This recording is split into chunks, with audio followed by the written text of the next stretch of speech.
안녕하십니까 할러님들, 강원국입니다. 제가 최근에 GPT로 책도 썼는데 이제 구글에서 바드라는 새로운 AI가 나왔잖아요. 그래서 이 GPT 대 바드 누가 투자를 더 잘하나 제가 배틀을 좀 시켜봤습니다. 네, 제가 가볍게 질문을 해봤죠. 역대 최강 10명 투자자는 누구인가? 라고 질문을 했거든요. 자, 그런데 GPT 탑 10은 이 사람들이었고 바드 탑 10은 이제 이런 사람들이었습니다. 재밌는 거는요, 10명 중에서 7명이 일치하더라고요. 워렌 버핏, 벤저민 그레이엄, 피터 린치, 칼 아이켄, 조지 소로스, 레이 달리오, 필립 피셔 7명은 똑같았고요. 네, 그리고 나머지 3명을 보자면은 GPT는 존 템플턴, 존 보글, 찰리 멍거를 멘션을 했고, 그리고 바드 쪽에서는 존 폴슨, 제시 리버모, 데이비드 아인호언을 멘션했거든요.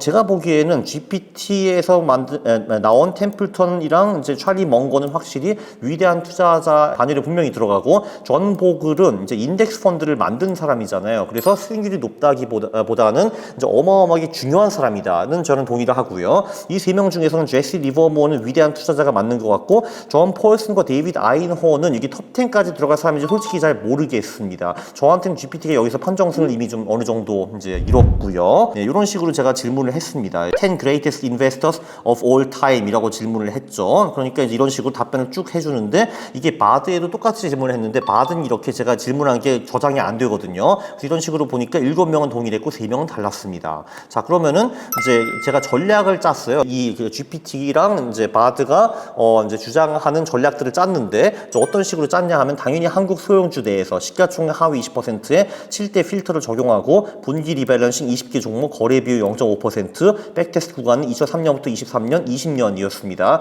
지금 무슨 전략을 짠다는 거야? 혼란스러운 분들이 많으실 텐데 한번 같이 보시죠. 자, 일단 그 워렌 버핏이 가장 위대한 투자자라고 GPT랑 바드 두 명이래. 두 AI 갖다 말을 했거든요. 자, 그런데 재밌는 거는 이거죠. 제가 이제 뭐라고 물어봤냐 하면은, 야 GPT야, 버핏처럼 투자하고 싶은데 퀀트처럼 투자하고 싶어. 그러면은 그 퀀트 가능한 지표 중에서 버핏이 중요하게 여기는 지표가 뭐니?라고 질문을 했거든요. 이렇게 답변을 이렇게 해줍니다. 여러 지표들이 나오죠. 그 지표들을 제가 정리를 해봤어요. 여기 보면은 워렌 버핏은 수익 성장률을 본다라고 했고, ROE를 본다고 했고요, 부채 비율을 본다고 했고, 잉여 현금 흐름을 본다고 했고, 펄을 본다고 했고, PBR을 본다고 했습니다. 근데 바드한테 똑같은 질문을 하니까 바드 같은 경우는 ROE, 잉여 현금 흐름, 퍼, PBR 이렇게 4개 지표만 이제 멘션을 하더라고요.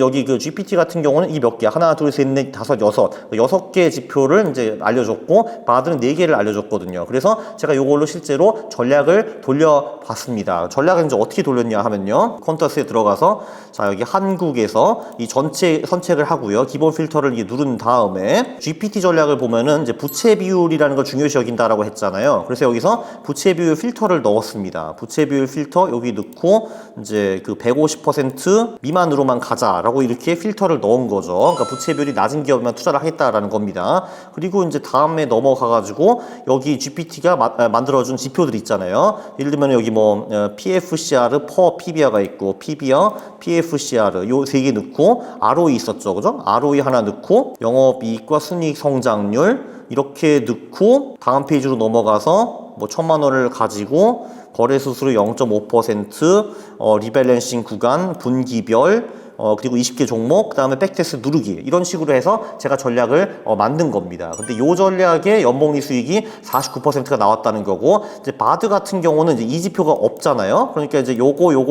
넣어가지고 전략을 만드니까 연복리 수익이 43% 나왔다. 물론 백테스트에서 이제 이 2개 전략 중에서 어떤 전략이 더 우수한지는 그렇게 엄청 중요하지는 않습니다. 근데 짜임새를 보니까 제가 보기엔 GPT가 판정승한 게 맞는 것 같아요. 왜냐면은 버핏은 분명히 수익 성장이 높고 부채가 적은 기업을 좋아하는 게 맞거든요. 버핏을 아는 사람은 이 정도는 다 알 겁니다. 근데 이거는 바드에서 안 나오잖아요. 그죠? 그리고 이 지표들에 대한 설명을 보면은 GPT가 훨씬 더 친절했습니다. 이렇게 나오고요. 자, 그래서 워렌 버핏을 흉내내는 전략을 만들어라라고 했는데, GPT 전략, 바드 전략을 보니까 GPT 전략이 판정승이라고 볼 수가 있어요. 두 번째 사람은 벤저민 그레이엄입니다. 벤저민 그레이엄 지표 중에서 GPT는 퍼, PBR, NCAV, 부채 비율, 이익 성장률, 그리고 이익 안정성과 유동 비율도 했는데, 있는데 이건 퀀터스 없기 때문에 제가 제거했어요. 이거는 못 만드는 거니까. 바드 같은 경우도 똑같이 퍼와 PBR을 이제 언급을 했고, 여기 ROE를 언급한 게 좀 다르죠, 그죠? 그리고 이제 여기도 부채 비율이 나왔고 배당 수익률이 나왔습니다. 그리고 잉여 현금 흐름이라는 말을 했는데 벤자민 그레엄 시대는 잉여 현금 흐름이라는 개념이 없었거든요. 그래서 이거는 거짓말 아니냐라고 이제 생각이 되고요. 네, 그리고 이제 GPT를 딱 보면은 GPT는 이제 현명한 투자자에 나온 대로 지표들을 뽑았어요. 그러니까 어떻게 보면은 GPT는 이 책을 읽은 것처럼 보였습니다. 물론 이제 GPT가 실제로 그 책을 읽진 않았지만 그 책에 있는 내용이 GPT의 답변에 나온 거 보니까 야 진짜 책을 읽은 것 같다 이런 느낌이 드는데 바드는 그거는 없었다 이거죠. 왜냐하면은 그 책을 읽었으면 잉여 현금 흐름 같은 헛소리는 하지 않았을 거니까요. 네, 그리고 이제 실제로 벤자민 그레엄의 중요시 여긴 NCAV라든지 영업이익 순위 성장률 요거에 대한 내용은 바드에 없었습니다. 그래서 사실 이 두 전략을 돌려봤을 때 이게 42.5% 얘가 41.1%였지만 그래서 전략의 연봉이 수익률 차이는 거의 나지 않지만 근데 이 전략에 대한 이해도 벤자민 그레엄에 대한 이해도를 보면은 그 GPT가 판정승 또 한 번 했습니다.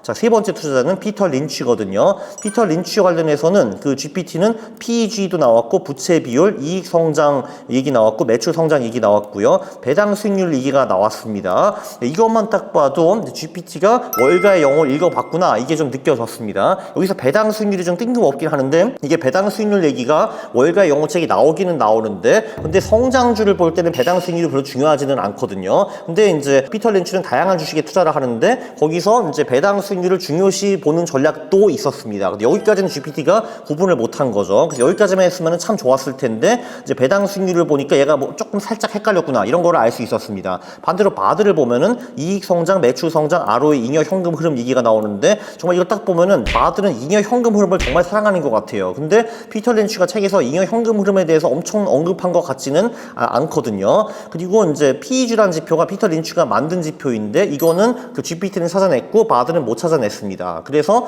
이제 여기서도 GPT 판정승이라고 볼 수가 있어요. 왜냐하면 피터 린치 핵심 지표인 PEG를 바드는 여기 멘션하지 않았거든요. 그래서 이런 게 좀 흥미로웠습니다. 자, 네 번째 투자자는 필립 피셔거든요. 자, 필립 피셔도 그 딱 보니까 GPT는 위대한 기업이라는 책에서 그 책을 읽어봐가지고 여기서 좀 괜찮은 지표들을 뽑아냈다라고 제가 느꼈습니다. 사실 필립 피셔는 계량화하기가 굉장히 어려운 투자자거든요. 비계량화된 지표들을 많이 보기 때문에 그래도 나름대로 영업이익 순이익 성장, 매출 성장, 이익 마진, ROE, R&D 나누기 매출액이라는 훌륭한 지표들을 뽑아냈고요. 그리고 이제 바드한테 똑같은 일을 시켜봤더만 이익 성장과 매출 성장 그럭저럭 맞고 ROE를 그럭저럭 맞았는데 근데 예를 들면 필립 피셔 같은 경우는 퍼라든지 배당 수익률 전혀 안 보거든요. 그리고 잉여 현금 흐름 같은 경우도 필립 피셔 시대에는 존재하지 않은 개념이었습니다. 그래서 이건 생 거짓말이네 라고 이제 볼 수가 있었습니다. 그래서 요것만 봐도 필립 피셔의 투자에 대해서 GPT가 훨씬 더 잘 이해했다라고 볼 수 있습니다. 재미있는 건 뭐냐 하면은 필립 피셔대로 투자를 했으면 우리가 연봉이 42%를 벌었고 이 바드의 거짓말 전략에 투자했으면 48%를 벌었다라는 거를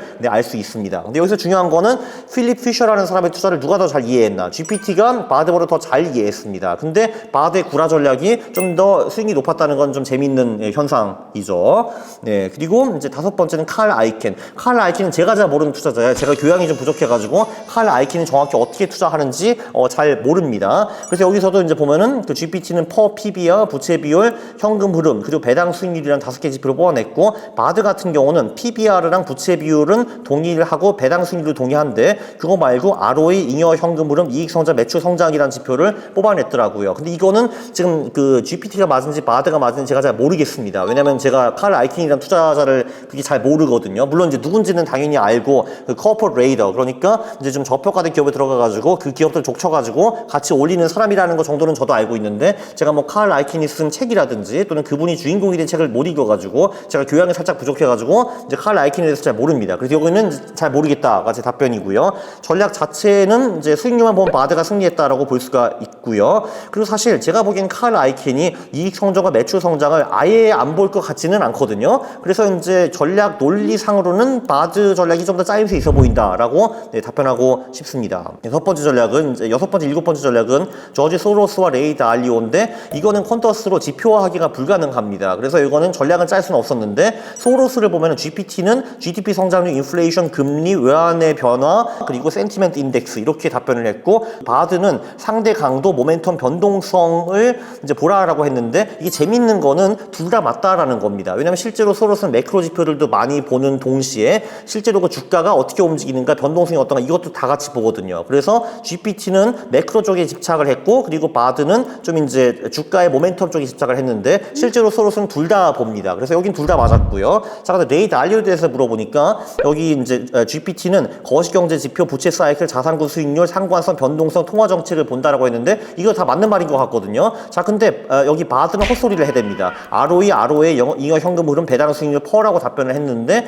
이거는 이제 물론 레이 달리오가 이런 지표를 아예 안 본다고 볼 수는 없지만 레이 달리오는 사실 자산 배분과 매크로 투자자로 알려진 사람이잖아요. 그래서 레이 달리오는 확실히 왼쪽에 이런 지표들을 더 많이 볼 것 같아요. 그래서 제가 보기엔 이거는 GPT가 분석한 게 맞았고 그 바드가 분석한 내용은 틀렸다라고 저는 이제 볼 수 있습니다. 네, 굉장히 흥미로운 분석이었죠. 결론은 아직은 GPT의 압도적인 승리다라고 볼 수가 있습니다. 그 거장들이 어떤 식으로 투자하는지 GPT가 훨씬 더 잘 안다라는 게 입증이 되었어요. 책 좀 읽었네. 그 GPT 책을 읽었나? 어쨌든 그 책에 대한 내용을 확실히 얘가 습득을 했습니다. 그건 재밌더라고요. 그리고 바드는 각 투자자의 특징을 크게 분석하기보다는 좀 일반적인 지표로 도피를 했다라는 거를 좀 볼 수가 있었습니다. 그리고 잉여 현금 흐름을 졸라 좋아하더라고요. 이게 진짜 그놈의 프리 캐시플로우를 진짜 좋아합니다. 근데 실제로 위대한 투자자들 중에서 워렌 버핏은 잉여 현금 흐름을 되게 좋아하는 거는 맞고요. 물론 다른 투자자들도 안 중요시 여긴다는 건 아닌데 그걸 엄청 언급한 사람은 사실 버핏이 가장 많이 하고 예를 들면 필립 피셔나 벤저민 그레이엄 때는 이런 개념 자체가 사실 별로 없었거든요. 네, 그래서 이놈의 잉여 현금 흐름을 엄청 좋아하더만 근데 이게 실제로 그 투자자들이 주장한 거랑은 좀 차이가 있다라는 거를 볼 수 있었습니다. 그리고 그래서 딱 보면은 GPT로 지표를 이렇게 받아낸 다음에 퀀터스로 그 지표를 딱 집어넣어가지고 5분 만에 전략을 뜯어 모을 수 있다 이거예요. 연봉률 50% 전략 만들어낼 수가 있습니다. 물론 다 백테스트이긴 하지만 이 중에서 피터 린치의 전략이 지금까지는 제일 좋았네요. 그죠? 성장. 네, 이런 거를 볼 수 있었습니다. 그래서 GPT, 바드 둘 중에 누구한테 질문하는 게 좋은가? GPT가 판정승이고 거기 있는 지표들 뽑아가지고 퀀터스에 집어넣어가지고 전략을 뚜루루 만들어내가지고 투자하는 거 간단합니다. 이번 영상 제가 봐도 너무 유익했거든요. 동의하시면은 구독 그리고 좋아요 부탁드리겠습니다. 싫어요를 누르시면 제가 매우 싫어합니다. 감사합니다.